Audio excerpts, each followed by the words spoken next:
This week's episode is brought to you by Dive Bomb Industries, the fastest growing, most affordable decoys on the market, with unmatched customer service. Visit them online at divebombindustries.com, on Instagram or Facebook at Dive Bomb Industries. Or go ahead and give them a call anytime, 7 days a week, at 314-322-7468. And go ahead and use the promo code FOWLFRONT, all undercase with a space in between foul and front, for 10% off your next purchase of Dive Bomb decoys. Welcome to the Fowl Front Outdoors Waterfowl Podcast, where our goal is to recruit and educate new hunters while entertaining the rest of you. Without new hunters and the mentorship of those more seasoned, this passion as we know it faces an uncertain future. So get the word out, turn the volume up, and enjoy the show, because you're on the Fowl Front.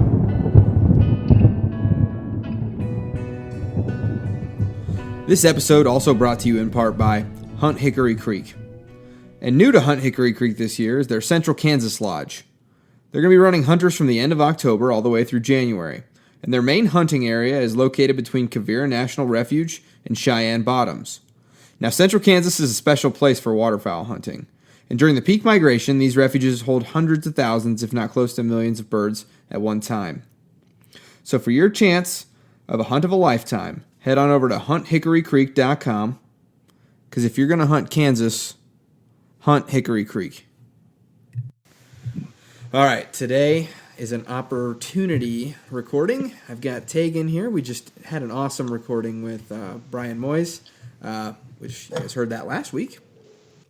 But then, of course, as he always does at this time of the evening, Devan decided he was going to call us. So, Devan, what's up, man? Not too much. How about you guys? Oh, doing pretty good. Can't complain. Yeah. So, Good. Devan, you want to give us a little bit of, give yourself a little introduction, how long you've been hunting and, kind of your story. Okay. Yeah. So I've been hunting for pretty much since I was 7 years old. I grew up deer hunting, like 90% of American hunters probably have. And then probably around when I was 10 years old, I got into turkey hunting just to extend my season. And as we'll probably find out, you guys already know, I'm a huge turkey hunter. So I've been doing that for about 15 years, somewhere around there. And then the past 3 years, had a buddy invite me out and said, you got to get into waterfowling. And I didn't even know duck hunting existed. I didn't know you could shoot ducks or geese or anything like that. I've always played golf and looked at them and stuff like that and never even thought there was a season for it. Probably pretty stupid, but yeah, I found out that I can hunt. I went out, killed my first 2 ducks on my first trip, and was hooked ever since. Yeah, you make a funny statement there. I've been golfing, intermittently for the last decade or so, and a terrible golfer. Absolutely awful. I'm to the point now where, I can get bogey plus 2 or 3 pretty averagely. But in the last 5 years, so, my buddies always get super ticked off at me. They're not waterfowl hunters, the guys I go golfing with. But they're always like, "Hey Ben, are you here to take pictures of the ducks and the geese, or are we gonna play this par 3?" Yeah, there's no way I'd be able to do that. I'd be way too distracted. Yeah. So we do things a little bit differently. We play skins. You know what skins is? No. Or you know how to play skins. Basically, you lose a hole and you go of a hole, but we do it with beer. So whoever loses has to chug a can of beer before the next hole. So it gets pretty interesting. Usually I don't remember what's going on because I'm usually the one that's losing by that time. So I'd probably start playing better. Do they play handicaps in that game? No, I think we just try to hit the ball as best as you can and get it in the okay. You know what? Hole, so. I'm really good for. By the 18th hole, you're lucky standing. So okay. You know what? No one wants to hear about golf on a waterfowl podcast. Let's go ahead and you know what? No one wants to hear about turkeys. Any podcast. Yeah. Okay. You brought it up, so I don't want to hear it. Okay. Yeah. No. But at any rate, let's move forward. Yeah, we'll edit that out. That's fine. First and foremost, though, let's get into a little bit more about your waterfowl hunting, and then we'll talk a little bit about waterfowl hunting. For not the newbies, I guess that's almost a derogatory word, but like talking to someone who's only been waterfowl hunting for just this is your second or third season. Well, if you consider hunting my first hunt was the last day of duck season, then this will be my fourth season. But if not, then it'll be my third. So Gotcha. Depends on how you look at it. Yeah, awesome. So, you're only 2 seasons away from having your own waterfowl podcast. So, all right. So why don't you go ahead and tell me about your very first duck hunt? So I was actually deer hunting with some buddies and part of a deer camp in North Carolina, in eastern North Carolina, and they said you got to come duck hunting. And like I said before, I didn't really know what was going on, so they said, yeah, come down next week. It's the last weekend. The ducks are in. It's cold. All you need is a pair of waders and a shotgun. So I went to Academy, which is kind of like a better Walmart, a cheaper Dick's Sporting Goods, for those who don't know, and got the cheapest pair of waders I could find. I looked like a goofball, and brought my great-granddaddy's Mossbury AT500, which is a pump shotgun with a built-in full choke. So I took it out there, got some number 3 shot. Really didn't know what I was doing. I just tried to do everything cheap because I had no idea what I was in for. Got there that morning. The next morning, we went out early, went down this swamp, and I was expecting to be like standing in the water. We weren't really in water. We were off of a river where there was little patches of swamps here and there, and I was actually standing on dry ground. But the guy instructed me, he said, you stand here. And I thought he was going to stand with me and show me what to do. But he left me. He was like, here, the birds are coming in fast. Be ready for them. They're going to fly over the trees. They flap the way you can figure out what they look like and how they fly is they flap faster than normal birds. That's all he gave me. And he walked off about 200 yards. So I had no idea what I was in for. Didn't know what I was looking for. Kind of a dangerous thing, but me and him were the only ones there, so I knew that nobody else was around, so I couldn't shoot anybody but myself if something were to happen. But I was waiting, and then just right after the sunlight came up, first light, started to hear some weird noises, some whistling. I never heard that before. And I took my gun off the safety, had it pointed in the safe direction, and, they came over.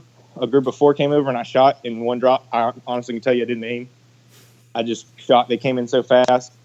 And from there, I was like, this is pretty awesome. I've never done anything like this. And from there, I got hooked. Really, that's when I started kind of out on my own because it was the last day of the season. It was really a horrible time to get into it because I spent the next 6 or so months, 6-7 months, basically just trying to read up as much information as possible and just uncontained excitement for the next season coming in. What I had to look forward to. So I kind of had a soft opening into waterfowl hunting because, I was exposed to it when I was younger. I knew what it was about, but I didn't really like it or I didn't really get into it or anything like that. But through the people that I bring out, and I my goal is to get like 2 or 3 people hooked every year into waterfowl hunting.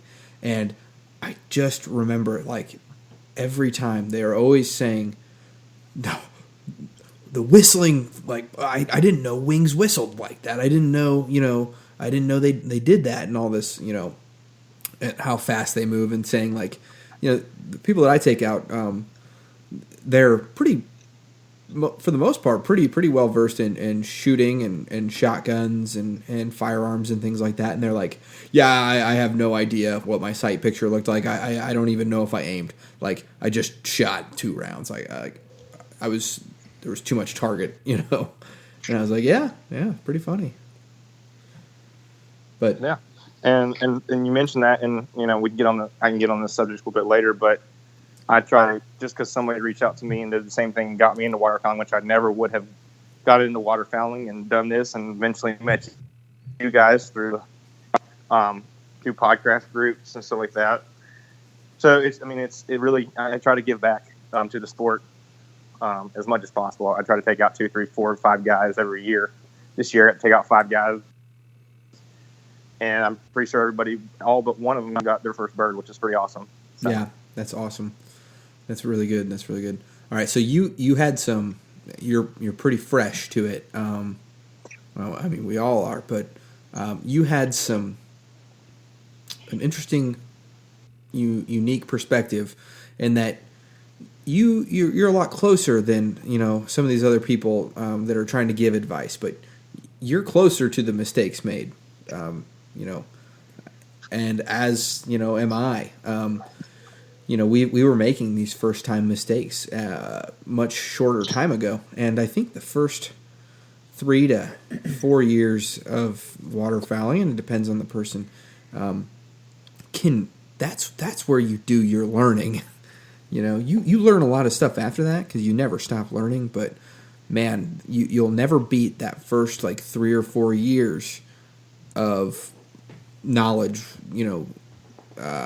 influx, learning and reading and all that other stuff. And I think you talked to me yesterday, and you had some interesting things that you wanted to tell some people that maybe are in their first, second, maybe third year, or have never even hunted before, but are, listening to us as a way to kind of bone up for the season and get ready. Yeah. So we've got a couple, and the first one I can think of that I've probably run into first would be knowing distances of how far birds are. And I say that because I was a skybuster from my first, well, if you consider my first full season, probably halfway through it. I was shooting a bird 60 yards up, and, I was in, not to cover my butt, but I was out there by myself. After the guy took me out, I never really talked to him again. He gave me a good spot to go try out and hunt on this river. And I took a kayak in the dark and set up and just kind of did it myself from here on out. So, I really didn't have anybody under my wing. So my biggest thing was at first judging distance. It's a very hard thing to do when you have a bird flying at you early light, like a wood duck. And you're excited because you're new into it. You want to shoot, you want to put some birds in the water or on the ground, and you see these birds fly over. And it's really important that you do that, because one, you can wound the bird, and that's not what you're out there for, is to wing a whole bunch of birds and have them float down the river and never be seen again. And two, you end up doing what I think the biggest thing is educating those birds to your spot and decoys and everything like that. So that's probably something that's reverberated or that's said a lot by other people, but I think it's a big point to kind of, if you're new, to kind of figure out, and then you can kind of fix that and get your distance figured out by shooting skeet during the off season or during the season, and kind of just putting it max out and seeing where you can completely bust up clays at a certain distance. Walk it out, see where the distance is, and kind of where that target goes, that clay goes, and you shoot it and make sure you can hit it at that distance. And that'll get you a little bit better into visualizing birds when they're coming at you at 40 miles an hour or faster. So that's one of my biggest things first starting off that I had trouble with. I know that's a big no-no in the waterfowling community, but again, when you're new, you're going to make mistakes. So it's not something to be frowned upon. If someone comes to you and starts yelling at you, hey, if you don't mind teaching me, take me under your wing. I want to be a better hunter. I want to learn these things. And that's what I did. So my second thing would be always tell somebody where you're going. I didn't do this at first. I didn't tell my wife. Then I just told them, hey, I'm going on the river. This is huge. If I'm not back by this time. Yeah, this is huge. Like, a lot of people forget this. Like, make sure you tell somebody, send them a pin before you get there if you know where you're going to be, or the general area, say here and here, and give them a time you're going to be back by, so that your loved ones aren't freaking out and they know when to come looking for you if they are freaking out. Because I say this because when I first started out, I didn't have a boat. It was a Swift Blackwater River in eastern North Carolina, and it was probably end of November. It was probably 40 degrees out. I was lucky it was fairly warm. And I was going through, my buddy and I split up, and he was going back to the truck upstream, and I was going to go down to some land downstream, and he was going to meet me at this private pickup spot. And, from there we just go, because I just wanted to keep hunting. I was I was a bird shy of a wood duck limit. So I go down, I shoot this bird that had popped out as I was going down the river. And I went to pick it up. Next thing I know, I'm trying to wring its neck. Next thing I know, I feel something hit me in the side of the head. And so I lean to the left. And as I do that, water starts coming in my kayak. I flip out of my kayak and my waders, lost my gun, GoPro. We had all this stuff, shells, everything. The only thing I didn't lose was the stuff that floated, which was my kayak. Wait, so you lost your gun? And ducks. Yeah, I lost my gun. It's still down there to this day. And like I said, it could have been super, and I was still half mile from the pickup point. And I was lucky that it wasn't super cold out. Yeah. I got out to the bank I swam over to the bank with the kayak in tow. And I went out, dumped my laders out, got back in the kayak and floated downstream. And of course, I could be like 14 more ducks going down the river. Having no gun to shoot at them. But That's a rough lesson to learn in the field. Yeah. That was within my first 2 months of probably month of actually doing waterfowl myself. Yeah. So, just make sure, my biggest thing is make sure you tell somebody, because if I hadn't have told him, and he probably still would have been waiting for me, he wouldn't have thought anything, but, I soaked my phone was ruined, all that stuff. And so, I was down the creek without a paddle. Yeah. One thing that I do, and it could have been bad. And this is probably, maybe you'd call it overkill, but to me, there's, when you're out in the woods, seconds equal minutes and minutes equal death. Especially when it comes to hypothermia and things like that. Whenever I go hunting, well, first and foremost, I tell my wife, like, hey, this is where I'm going. Oh, and also this is my plan B. If no one can find me there, look here and look here. Okay? Especially if I'm not in cell phone range.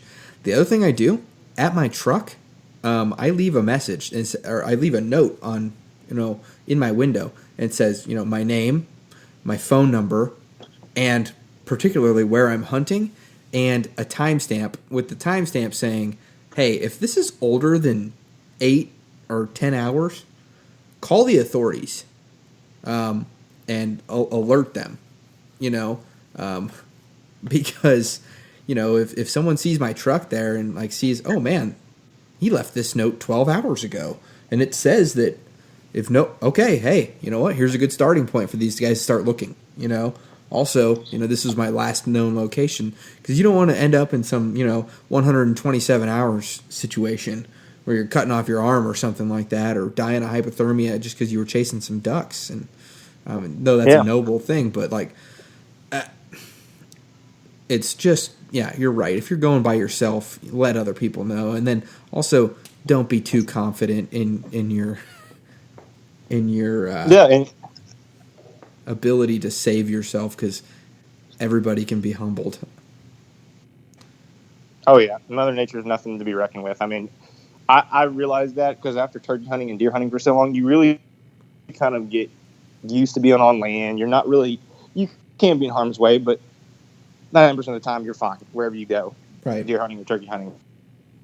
Waterfowl is a whole nother level of extreme weather. Weather can turn on you. You're usually not somewhere near water or in water. So, that can be extremely dangerous. And, going new, you're thinking of, and my mindset was, I shot that bird and I was like, yes, I shot my 3 bird limit of wood ducks for the first time ever. I was super excited about it. It was an accomplishment for me that I'd set out to do. And I wasn't thinking about anything else at the time. And after I thought about it, I could have slowed that moment down, and I replayed it over and over again, and could have avoided something like that, because the duck's going to keep floating down the river. It was dead. If I didn't have a good point where I could get it safely, I could, keep kind of away from trees and stuff that were over in the river that I ended up hitting.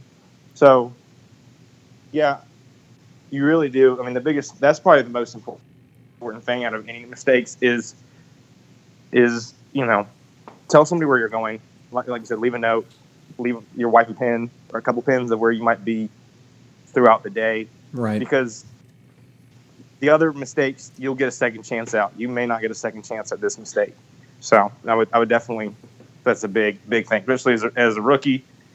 You don't really think about those things, the dangers. You're only thinking about the reward for going out there every time and what you said in the accomplishments you're trying to set out for. So, number 3, I would say my biggest mistake was not asking people for help as far as learning. And, it's not a huge deal because there's so many tutorials, there's so many YouTube videos. Everybody's got their own thing now, and no one way is concrete for doing duck hunting correctly. But I really wish I would have reached out to older folks, guys who had done it a lot more than I had, and really learned in those first 2 years because I made a lot of mistakes about setting up. One of the big mistakes was I shot out a wood duck hole, and I just kept going back to it because I was like, oh, yeah, keep shooting it. And I didn't think to give it a rest. So I just kept going back because there was more ducks going there, and I didn't have any clue that I would shoot it out because it seemed like the wood ducks were always there no matter what. Right. And I bring up wood ducks mostly because that's all I hunt over here because there's not really a great plethora of ducks besides going to the actual East Coast where there's a whole bunch of divers. Right. But again, but yeah, so that was a big mistake in itself because I ended up shooting that hole and I ended up wasting time, precious Saturdays and Fridays that I had off to go to a place that wasn't producing. And somebody could have told me, had I reached out and asked somebody. And I know it's a controversial subject, asking older people, because some people get upset about new people joining the sport. And I don't really like calling it a sport, the pastime, the hobby of duck hunting. And it's very territorial. So new people get really kind of anxious about doing it, and they'd rather just do it themselves. And I think it'd be easy because it's just like asking property permission. If you don't get the first one, go to the next person and just keep doing that until you find somebody that was willing to take you under their wing and really wants to show you the loops and really make you a better hunter and just share it because they have the same passion that you do. Right. And also be respectful. Don't try to act like you know it all either, because I know that's one of the things that turns people off from actually trying to learn. And I'll say this, it's a turkey story, but it relates back to waterfowling. A couple years ago, same hunt club that got me into waterfowling, I wasn't sure of the land there, and so I got the guy to take me out. And I acted like I didn't know anything, although I had 10 years experience under my belt. I acted like I didn't know how to call, all that stuff, because I wanted to know what he had to offer, because he'd been doing it the same amount of time I did. But even though he was doing it at the same time, there was something that I could learn from him. And there was. And so, I just acted like I didn't know it all, even though I had been turkey hunting for 10 years. I did that so I could learn something, because if you shut your mind out that you know everything and this and that, you're not willing to learn. And sometimes you can learn some actually really important things that you can use to better yourself as a hunter, as a sportsman, as a conservationist, all those things. I think that you talk about an awesome dichotomy there. So there's, when it comes to waterfowl hunting and hunting in general, Tegan, I think you'll agree with this. So there's a kind of a need or an urge, almost a guttural feeling that to prove your worth when you're talking about something, to show that you have especially a sport or pastime is passionate, that consumes us as much as hunting does. We don't want to look like newbies if we've spent any considerable time around it and around it. And I think that's it's both good and bad. Like I definitely understand, and it ebbs and flows within me, especially running a waterfowl podcast with only 5 seasons of waterfowl hunting experience. And granted, not to talk about it, but I've shot, or I've had a lot of opportunities that are unique. in waterfowling, just with basically hunting a different state all 5 years. But the other thing too is guess what? Just because the way you did it in Oklahoma, or the way that you did it in El Paso, just because it worked down there, or just because that's the way you've been doing it, doesn't mean that everybody else is wrong. Just because someone wants to put a mojo right in the hole, doesn't mean that's wrong. Just because someone wants to set the mojo up out on the hill, like I do, that's not wrong. We get so tied up in who's right and who's wrong, and what piece of gear you need to have, what piece of gear that is garbage. We lose sight, I think, of the whole thing. Is this? Guess what? As hunters interacting with nature, we are all different. We're all unique, and though we have very common threads, and the same pulse runs through our veins for waterfowl, we all do things a little bit different. We're all just unique little soldiers marching on the field that is waterfowl hunting, and we have to remember, guess what? The love of waterfowl brings us all together, and we don't need to fight. We don't need to fight when we're in there. We can passionately discuss things, but we shouldn't be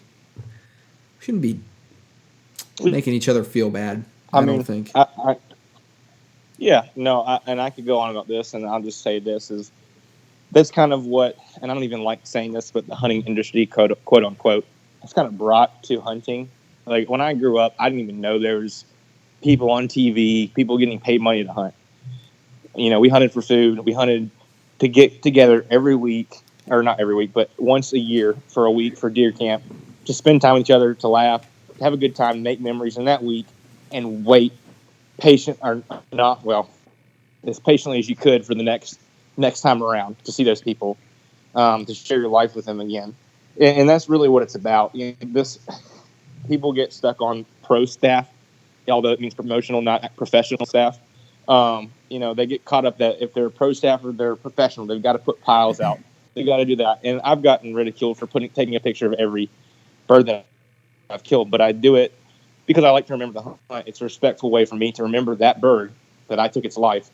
Even if it was a day where I only killed one bird, or I killed two. I didn't kill six.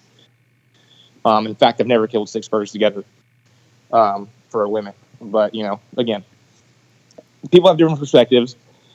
And it's not wrong to want to kill piles, but you also have to put in perspective that you're part of nature and you have to respect it as much as possible. If that's the only thing you're out there to do, then you're not respecting nature and what it was created for as a natural resource that you're taking up, and you're not giving anything back to. So.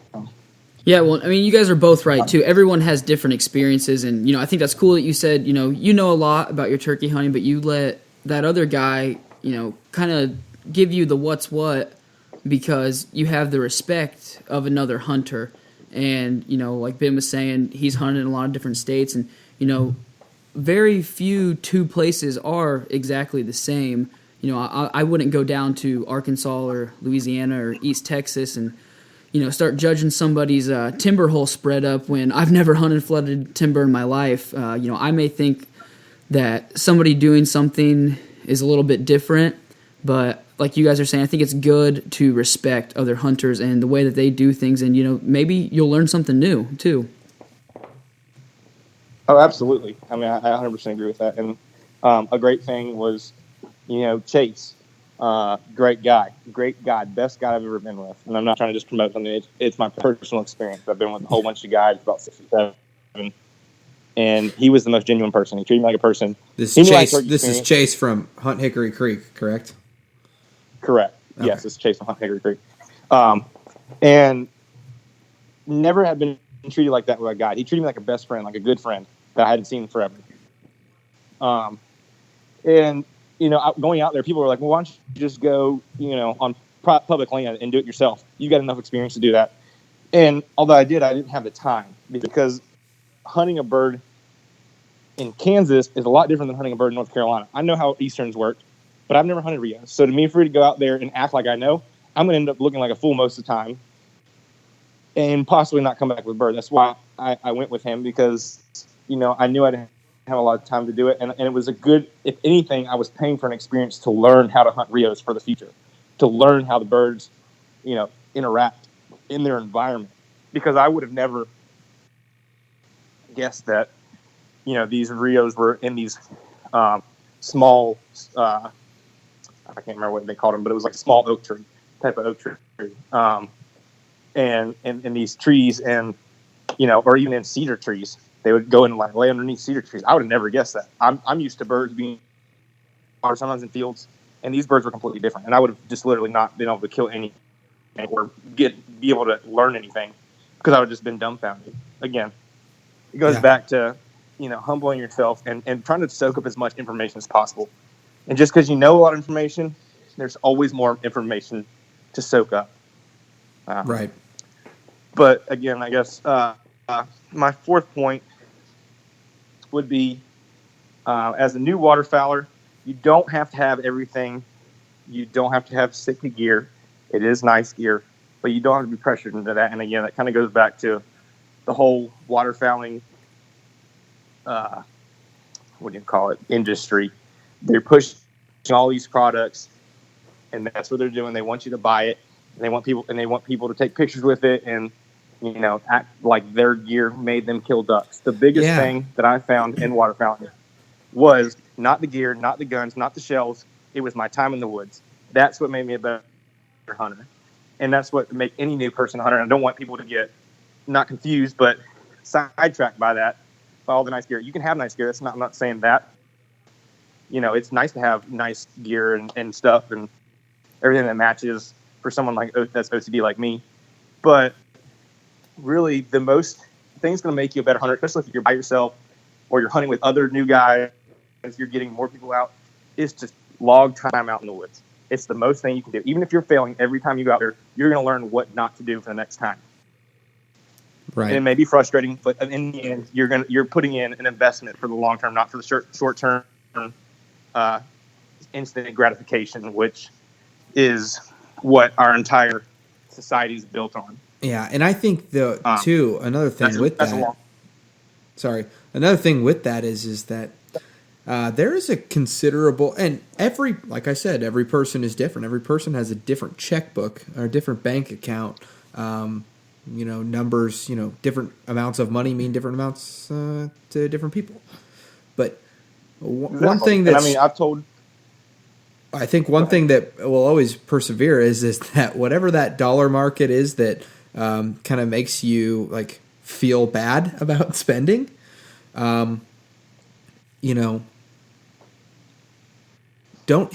butt right up to that mark on your first, second, or third season, because man, that can really make you. I mean, we've all bought something. We've all paid for something that was super expensive for waterfowl hunting or hunting anything, and it feels really great until you put it in the garage, and then you walk in and you see your wife standing there and she has no idea. You're like, oh hey babe. Hey, we're not going out to dinner tonight, things like that. I know that's definitely happened to me, and I've regretted some purchases that I thought that I absolutely needed. Like you said, I think that I would caution you in your first, second, third season until you really have set a budget for this and set an expectation to your significant other or even yourself about, hey, guess what? There's a budget. There's a budget for waterfowl hunting now. I also hate to see people try to correlate price of gear and products with success. Because, like you, Devin, I was very self-taught. I didn't have any mentors, really. I actually started duck hunting on my very own. I didn't even get taken on a hunt. And, I bought, 24 GHG hot buys for, $30. Had a garage sale, and I had an old hand-me-down 870, and I killed a lot of ducks when I was younger with some very, very low-end gear, and I since then have bought some nicer things, but I also, I've also made some regretful purchases as well, and I don't think that the price tag on something necessarily is going to give you success. Yeah, and I just look at like the Facebook market in my area wherever I go, and I look on there, and I'll see a dozen decoys come up, or like 2 or 3 dozen decoys, or some sort of barely used waterfowl piece of equipment, and I'll text the guy real quick and say, hey, what's the deal? He's like, oh man, I got into it. I kind of overspent on stuff, it really wasn't for me, and I really hope that he didn't think, or he or she did not think that, hey, that's the precedent. I need to spend $155 every time I go to Cabela's on waterfowl stuff. I hope that precedent wasn't spent, that waterfowling is an expensive sport, but it doesn't have to be the most expensive thing in the world. Oh yeah, and my biggest thing is save your money on gear and spend it on experiences. Because if you want to go take a guided trip in Alaska, or if you want to go to Utah and shoot a cinnamon, or whatever your dream hunt may be, save your money and spend it on that dream hunt. Because you can sell all that stuff, but you can't get. Time is the one thing that you can't rewind or get back. You're putting in your investment every day, every hour, and you don't get it back. So use that money to spend it on an experience. I mean, I'm not saying you have to, but that's my look at it. And I tell all my buddies, I took out 5 guys this year. I told them, I said, go to Academy, get whatever waders is in your price range. I'm not going to make fun of you if you look like a fool, because I look like a fool with the waders that didn't have any pockets and basically look like a onesie, basically. Look like a giant baby in them. Of camo. Yeah, that's true. And so, I mean, get what makes you feel like. And I have buddies that use 870s. They use pump shotguns. I don't tell them you need to get a semi-automatic. Whatever feels comfortable, whatever's your price range. Our great-granddads and our granddads and our forefathers hunted with, nothing. Like the coats that they wore every day to work in the fields or go to the factories and work, and the jeans that they wore and the shoes that they wore. They didn't have all this stuff, and they were successful. So we can do it too. And I mean, that where you set a precedence where they have to come up to be on your level, or kind of not compete, so to say, but to get the same stuff you do, because they're wanting to be as good as you are, or be what they think a waterfowl might be. So again, when I bring people in just like you do that are new, I tell them, get by with what you're going to get by. If you want to wear a real tree, deer camo shirt out there, I don't care. Whatever's in your budget, man, because camo's camo. It's not, I got sucked into the whole, deer hunting or deer hunting versus waterfowl camo, and I had so much crap in my closet I had to just clean it out. And that's, I ended up going with some stuff that I could use for turkey, deer, if I ever deer hunted much, and waterfowl, all the same. And it was just 2 or 3 pieces of clothing that I could wear every day, all the time, and whatnot. I find myself being really bad about being that guy that says, well, back in the day this, back in the day that. And I think sometimes, you don't want to be that guy, but it's kind of true. You touched on, you said that people didn't used to always have all this stuff and whatnot, and they used to not have all these camos. And I mean, it's true. How long did our grandfathers kill deer in the old red and black checker flannel Mackinaw coat and Mackinaw hat? And, there's no reason that it shouldn't still work. Yeah, exactly. No, I agree. Another tip that I have, or not really tip, just a word of advice, take it or leave it, is for training dogs. I'm new to training dogs too. And you don't have to have a retriever. I did, because where I was at, it made sense, because the water's 10, 12 feet deep and fast flowing. And if I'm having birds come in, the birds would be gone by the time I got into a kayak or boat and started my motor up. So it made more sense to me to have a dog to retrieve me back, and I could focus on hunting, because I usually have about a 30 to 40 minute window of shooting time with wood ducks every morning before it's over. So you spend 10, 12, 15 minutes going and retrieving ducks, you don't have a lot of opportunity to actually enjoy the hunt and that stuff. So with retrievers, I would say watch as much. You don't have to have this top breeder, trainer, train your dog. If you have the money, then you can, but for me, I got my dog, for a cheap price in my price range, and I train him, and he does all I want him to do. He's not the best dog in the world. He's not the most orderly dog in the world, but he does what I want him to do, and we have a good time doing it. And we share memories doing it. And I see all these people when they get in there new, they want to buy this hunting dog, and they want to get one from this, famed breeder or famed trainer, and they spend all this money on a dog. And I've seen the dog, sometimes they bust and sometimes they don't, and you really don't need to break your wallet doing that. You're actually just investing in a hunting friend, and the most important thing you can invest in them is time and love, because at the end of the day, they don't have many years. Not to bring in a sad subject, but they don't have many years, and the more time you get to spend with them, the more memories, the more mess ups, the funnier it is, and the more you can look back on with them. So that's just my little dog tip. Right. Hey, go ahead. Oh, all right. Sorry. Hey, quick question. So, you were taken out on one duck hunt, but then after that, you said you did a bunch of research. And, I as well, when I started off, I was looking up so much stuff, just even on Google. And, one thing that is nice this day and age is that everything's at your fingertips right away. And so do you want to kind of touch on when you started doing this research, for all these listeners who maybe are new and just getting into it, or maybe you're thinking about getting into it but haven't yet, how did you approach the research, and how did you, get into learning more detailed things with waterfowl on your own? So, yeah, simple question would be I just Googled duck hunting, or for the specific thing, I knew the ducks that were in my region, so I started, for instance, how to hunt wood ducks early season, how to hunt wood ducks late season, best places to hunt wood ducks, how to hunt them along rivers with oxbows, how to hunt them back in the swamps. I just researched as much thing I could think of, and it just kept giving me more information. And then, from there, I started learning about all the other birds, although we don't have all the birds, and just doing that for each bird. And so last year was my first year doing early season teal. And again, I took a guide. It was a bust. Guide didn't really even pay me much attention or try to teach me anything. And, he was a kid. He was younger than me. But, I was out there to learn. I got a spot where he had showed me. It's public land, because in North Carolina you can guide on public land.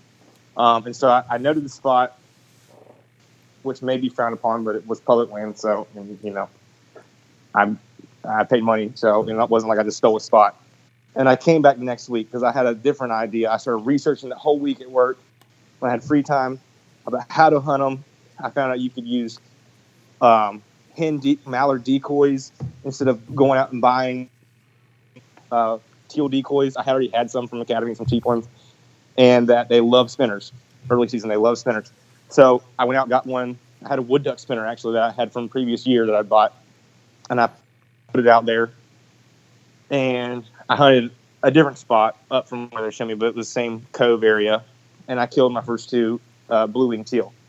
Didn't know how to call, didn't know anything like that, but I just from research and from the area and kind of knowing the general area of where to hunt, where they were coming in and how they like to fly along the coastline, that I was able to be, successful in my book. I didn't come home empty-handed. I came home knowing that what my research did paid off, and learned a valuable lesson more than anything. So that was kind of one of those applied lessons. The other thing was I would just research about the species. Again, I kind of touched on that earlier, but I would just put in. I learned the ducks, what they look like, and then after I learned them and learned the identification, watched videos on how they look like flying, what the noises they made, I started researching more and more like their habitat, what they like to do, and learning about them in each species. Then I, would research stuff about how to build blinds, when to build blinds, when to call, when not to call. Although I'm a terrible caller unless it's wood ducks, which wood ducks are easy. But hey, need to call. Hey, let me stop you right there real quick, just because talking earlier about how just because one thing may not work for another person, but it could still work for someone else. You and I were talking on the phone the other night, and I thought it was kind of funny that you said that. Some people told you, well, hey, wood ducks aren't responsive to calls, but then, you said, no, that's not true. Like, I have definitely called in wood ducks, and, you were kind of saying that you can tell the difference when a duck's going to pass by and when he actually works a spread. And, I think it's funny because people, they sell wood duck calls for a reason. And, not to give anything away for you listeners, but there may or may not be a wood duck call in one of these 4th of July giveaways coming up. Potential. Yeah, so... Oh, my gosh. Well, also, I don't even know if this episode is going to air. Well, no, not if it's going to air. Air before July 4th. I don't know if it's going to air before July 4th. We're not churning out episodes every Tuesday and Wednesday. Yep. Let's edit out the last 15 seconds. I totally believe in good graces, and I don't feel bad about talking about some of my favorite other waterfowl podcasts that I listen to. But the Big Honker, man, they put out an episode, like, I swear to gosh, every other day. Pumping them out. Yeah, I can't listen to them fast enough. And because, I've got to listen to our show to do edits. I've got to listen to, I listen to our good buddies over at Duck Chronicle or Duck Gun Podcast with Jordan and Elliot from Freelance Duck Hunter. Yep. Yeah. And then obviously the other waterfowl podcasts. But yeah, man, they're popping them out. But back onto wood ducks. Sorry, didn't mean to interject on your guys' freaking out about wood ducks. No. Well, you guys are gonna have to come down and get some for your wall. So we got some in Kansas, but not like you do. Yeah. No.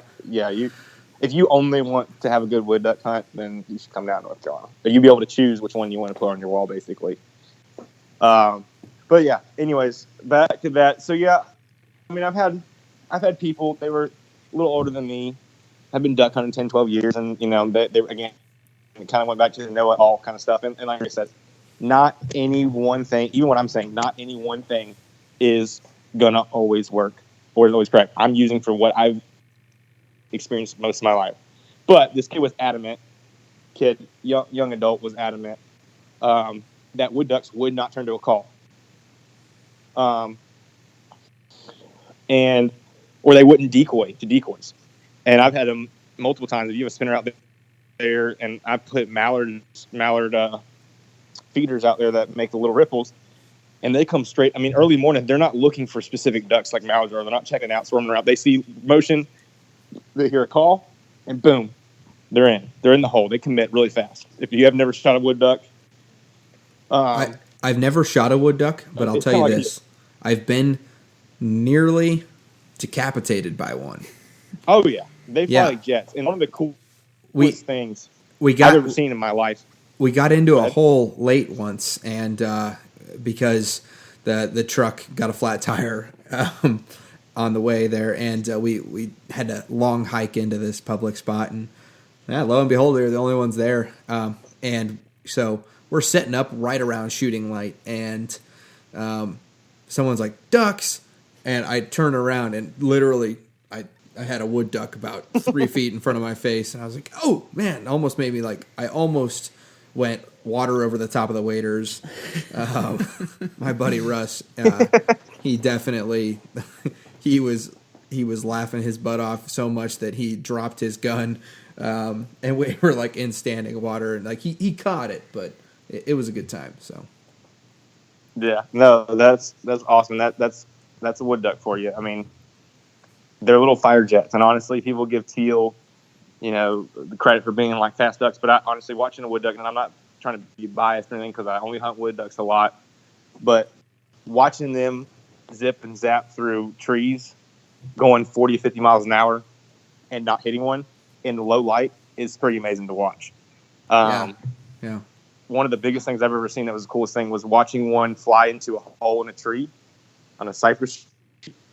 And it was going 40 miles an hour, and I thought it was going to go through I thought I was going to hear a thud going through the other side of the tree. I looked, breaking through the tree. I hear nothing, but that bird turned on a dime and dove down into the tree. Never seen anything more amazing in my life. Yeah. They're amazing animals. Well, you're about to see something a lot more amazing than that, Devin. So, You got I you hope got a so. you got a kid coming. You got a kid coming up. So Oh yeah, absolutely. Yeah, that's going to be pretty. It's going to be awesome. I'm getting my hunting buddy. So not as good but as yeah, that wood back duck to flying into that hole, though, sweetie. yeah, but Some I mean, things back are hard to your to beat. comment, Tegan. Sorry, we bunny trailed, but yeah, I mean, everyone's got their own experience. I've literally hit a wood duck call, had the wood ducks. They were going past me. I had a wood duck call, and they banked and turned and came right into my hole. I mean, I've had multiple times. It wasn't like one time experience.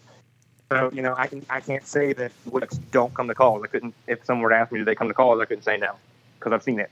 Yeah. Well, I say it happens all the time, not very often, but it does happen. You can call them in. Devin, are you up at your still up in the Appalachian Mountains with like no cell service, or what's going on? You keep cutting in and out. I do not know. I am up at my house. I do not know why it's cutting in and out. I'm sorry for that. I'm staying at once. No, I was just making fun of you, Appalachian Americans. I can move.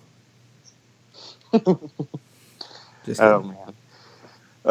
But yeah, I mean that's all I have for beginning waterfowlers. I mean, feel free to reach out to me if you live in North Carolina. Reach out to me. I'll try to get up and hunt with you. Like I said, I'm not a professional by any means.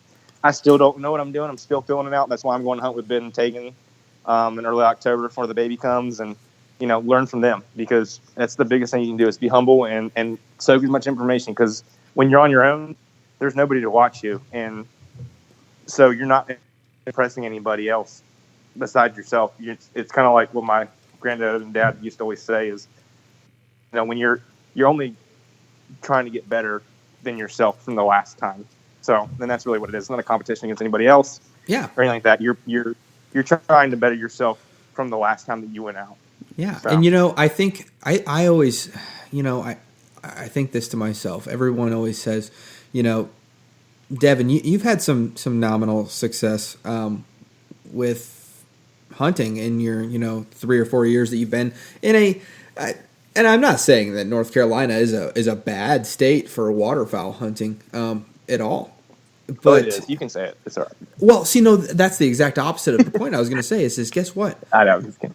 Ducks are being killed in 49 out of the 50. I don't know anything about Hawaii. I don't even think you can hunt. Anyways, I have no idea. But what I'm saying though is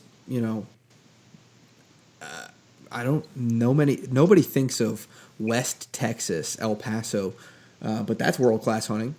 I've had people tell me that are in the know.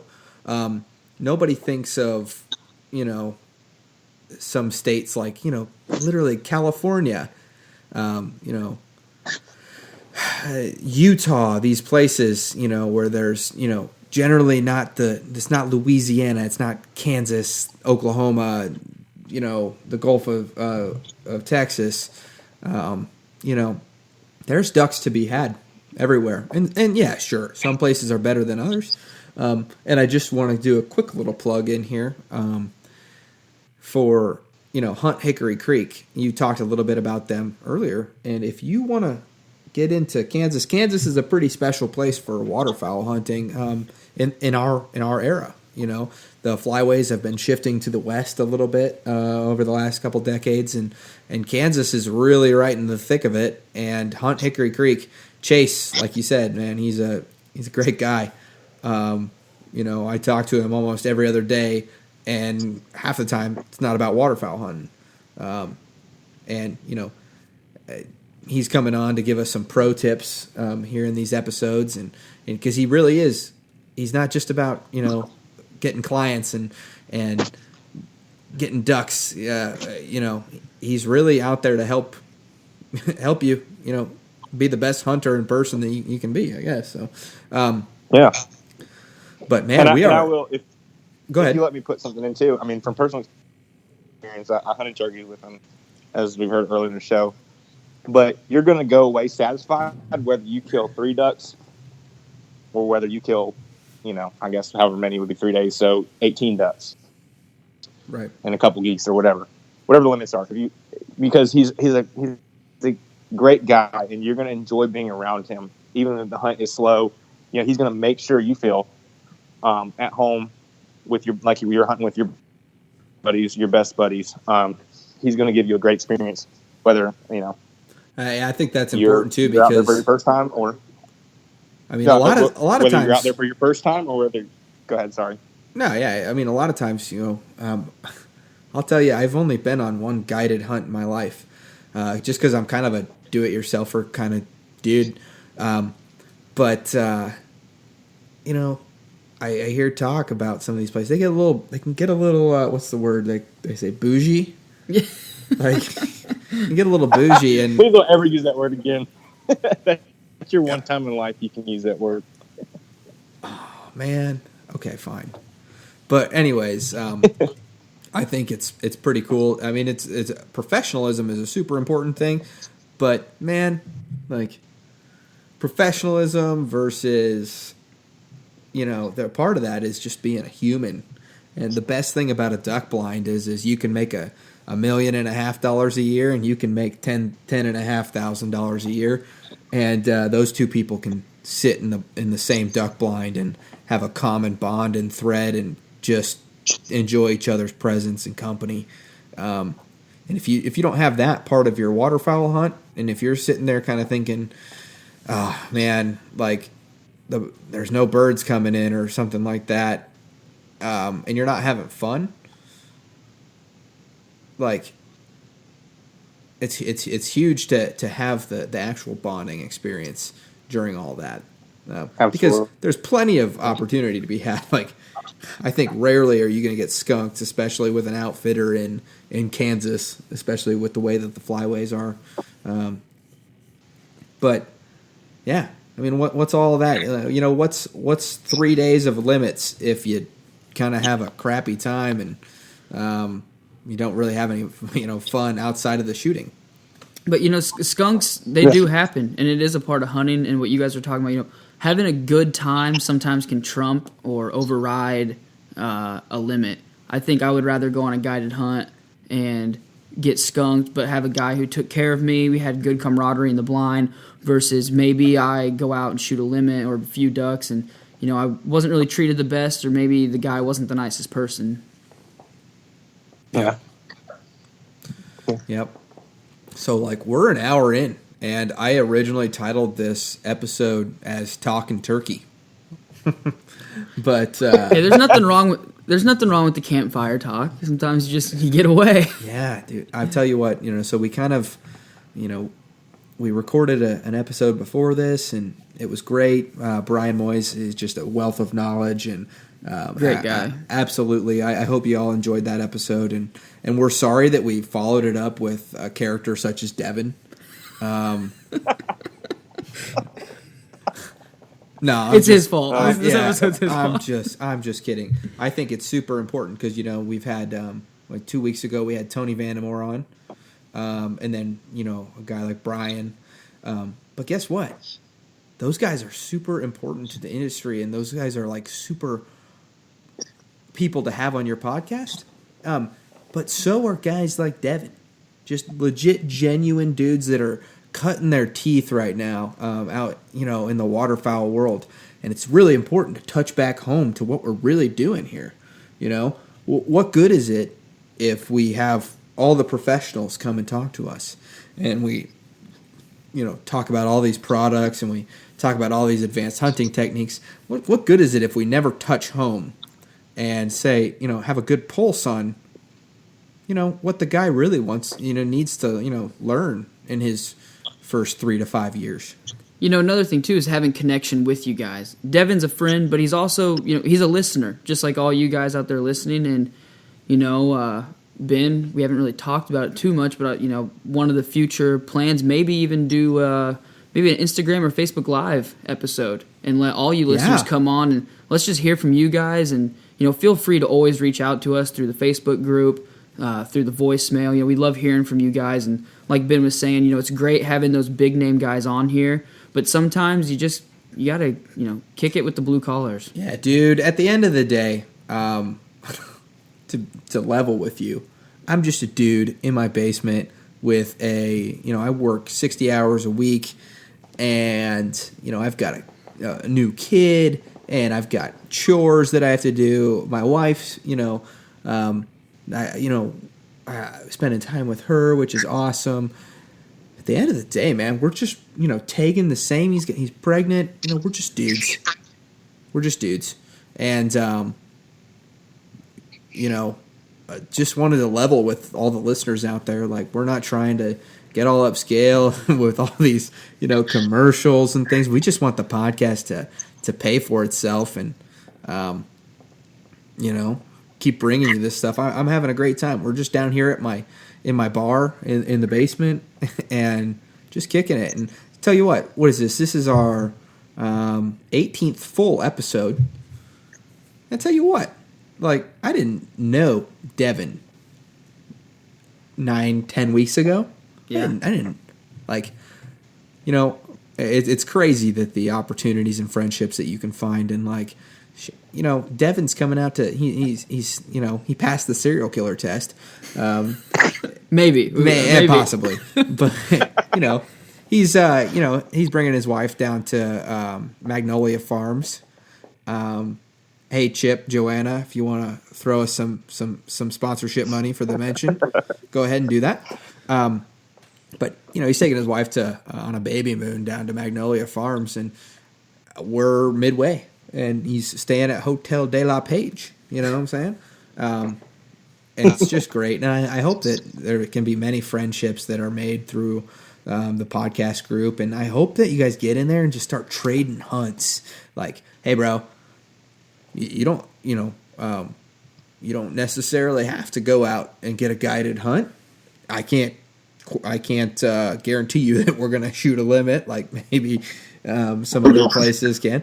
But, like, guess what? You're going to come over to my place. You're going to have a beer. And then we're going to go shoot some ducks in the morning. And then, you know what? Maybe I'll head over to North Carolina next season, and we'll do it that way. I hope that's something that, can be garnered out of all of this. And you combine that with, coming out to, come hunt with us one day, and then you go and get your legit hunting with, Chase over at Hunt Hickory, something like that. But I mean, I just hope y'all just are friendly and, trade hunts and make friends. Yeah, I was reading some of the Facebook comments in the listeners group a couple days ago, and I saw some comments in there that some guys found out that they actually live pretty close by next to each other, and they talked about possibly linking up for a hunt. And, obviously, people don't want to give away maybe their honey hole spot, but it doesn't always have to be the honey hole spot. If you guys can get in that listener group, and even with us, make some connections, make some friendships, some relationships, and maybe share a blind together, I mean, that's what this is all about. Thanks for listening to this week's episode of the Fowl Front Waterfowl Podcast. Please come join us on our Facebook group, the Fowl Front Waterfowl Podcast group, where you can connect with a good group of hunters, because we're all in this together. We need to act like it so that hopefully our great grandkids will be hunting ducks over our favorite public lands. We also ask that you go ahead and give us a written review on iTunes and give us 5 stars if you think we deserve it. And we really do want to hear back from you so that we can give you the best possible content. And if you get in on that Facebook group, you can get in there and you can ask questions, and you can tell us what you want to hear next, or you can tell us what you don't like, and we'll be sure to tailor things to our listeners. So, all right, stay safe out there, and we will see you next week.